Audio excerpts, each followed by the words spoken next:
আমাদের রব কে? আল্লাহ। এই আল্লাহর ব্যাপারে কথা বললে ওর ছাড় আছে? ওর ছাড় নাই, ওর খবর আছে। ওর কি আছে? 90%-এরও বেশি মুসলমান এদেশে। সেদেশে আমার রবকে নিয়ে তুমি কটু কথা বলতে পারো না। তুমি নাস্তিক, খুব ভালো, তুমি চার দেয়ালের ভিতরে থেকে নাস্তিকতা নিয়ে বসে থাকো, কিন্তু তুমি ইসলাম নিয়ে কটূক্তি করতে পারো না। চিল্লা এখন ঠিক কিনা? চারটার এক হচ্ছে আমার রব, যিনি আমার স্রষ্টা, যিনি আমাকে রিজিক দেন, যিনি নিয়ামত দিয়ে আমাকে ঋণী করেছেন, তার বিরুদ্ধে কথা বললে সহ্য করা হবে? নাম্বার 2, আমার প্রিয় নবী, যে নবী আমার জন্য সুপারিশ করবে, যে নবীর সুপারিশ না মিললে জান্নাতে যাওয়া আমার জন্য কঠিন হয়ে যাবে, যে নবী আমার জন্য কেঁদেছে, আপনার জন্য কেঁদেছে, আমাদের জন্য কেঁদেছে, যে নবী গোটা বিশ্বকে সভ্যতা, মানবতা, ভদ্রতা, সিভিলাইজেশন সব এই বিশ্বনবী শিখিয়েছে। এই বিশ্বনবীর বিরুদ্ধেও যদি কথা বলা হয়, তাদের সাথে আমাদের কোনো সম্পর্ক নাই। চিল্লা এখন ঠিক কিনা? 3 নাম্বার হচ্ছে আমার ইসলাম। আর কিছু থাক বা না থাক, এদেশে ইসলাম থাকবেই।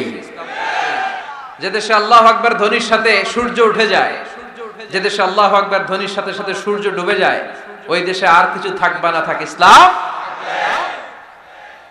4 নাম্বার হচ্ছে আমার কোরআন, যেই কোরআনকে আল্লাহ তাআলা পাঠিয়েছে আমার হেদায়েতের জন্য।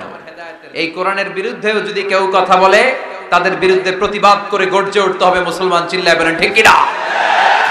এজন্য এই 4টা সেনসিটিভ বিষয়ের বিরুদ্ধে যদি কেউ কথা বলে, প্রতিবাদ করার দরকার আছে না নাই? আর মুখ বুজে যদি বসে থাকে, এটা কি মুমিন না মুনাফিক? আপনি পত্রিকার রিপোর্টার, আপনি ইসলামের পক্ষে রিপোর্ট করে দেন। আপনি মিডিয়া কর্মী, আপনি ইসলামের পক্ষে মিডিয়া কভার করে দেন। আপনি বক্তা, আপনার কথামালার মধ্য দিয়ে আপনি ইসলামের জয়গান গান। আপনি প্রশাসনের লোক, আপনার টিম দিয়ে আপনি ইসলামকে সাহায্য করবেন। কারণ ইসলাম আমাদের কাছে আমানত, এই কোরআন আমাদের কাছে আমানত। যিনি এই এলাকার চেয়ারম্যান, পুরো ইউনিয়ন পরিষদটা তার কাছে আমানত। যিনি এই এলাকার মেম্বার অফ দ্য পার্লামেন্ট, পুরো নির্বাচনী এলাকাটা তার কাছে আমানত। 47 সদস্যের বিশাল এক মন্ত্রী পরিষদ নতুন করে গঠন হয়েছে, তাদের কাছে আমার 56,000 বর্গ মাইলটা আমানত। মাননীয় প্রধানমন্ত্রী শেখ হাসিনা, আপনার কাছে আমার লাল সবুজের পতাকাটা আমানত। এজন্য এই 4টা জিনিসের বিরুদ্ধে কথা বললে আমরা সহ্য করি না। এই 4টা জিনিসের বিরুদ্ধে কথা বললে আমাদের প্রতিবাদ আছে না নাই? আমাদের হৃদয়ের রক্তক্ষরণ আছে না নাই? মাঠে ময়দানে আমাদের গর্জে ওঠার দরকার আছে না নাই? কারা কারা রাজি আছো তো হাত উঁচু করে আল্লাহর দেখা।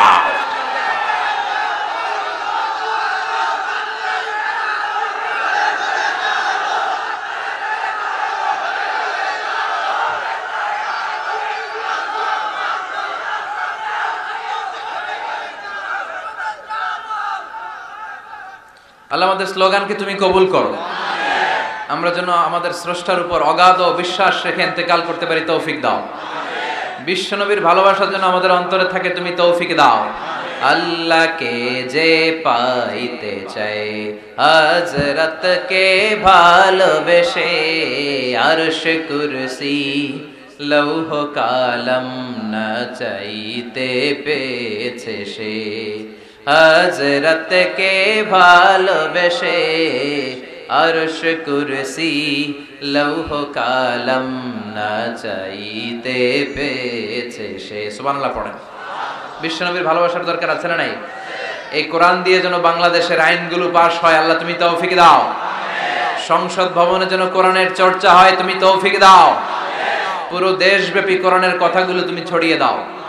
কোরআন দিয়ে যেন আমরা আমাদেরকে আলোকিত করতে পারি, তুমি তৌফিক দাও। আরো জোরে আওয়াজ করে পড়েন আমিন। 26 বছর ধরে এই ময়দানে কথা হয়। আলহামদুলিল্লাহ, আজকের প্রোগ্রামের সভাপতি আল্লামা অধ্যক্ষ গোলাম সরোয়ার সাইদি, আমার নানা ভাই আসছে, উমরায় আছে। তাহলে রফিক ভাই সভাপতি আছে। রফিক ভাইকে আল্লাহ তুমি কবুল করো। যেখানে এই কোরআনের তাফসীর, এখানে রফিক ভাই আছে না নাই? আমাদের আরেক রহমতুল্লাহ খান ভাই মক্কাতে আছে, দোয়া চেয়েছে, আল্লাহ রহমত ভাইকেও তুমি ভালো রাখো। যারা এই প্রোগ্রামের সাথে জড়িত আছেন, আল্লাহ তাদের সবাইকে কবুল করুক। আজকে কথা বলবেন আল্লাহ মুফতি হাফেজ কাজী ইব্রাহিম সাহেব, আবু নসর আশরাফি সাহেব, কামরুল ইসলাম সাইদ আনসারী সাহেব। কাবলাল জুমা কথা বলেছে হাফেজ মুফতি আমির হামজা। আমার পরপর কথা বলবে আল্লামা শাইখুল ইসলাম শাইখ।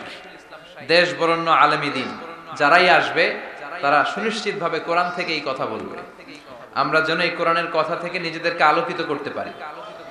আল্লাহ তুমি তৌফিক দাও।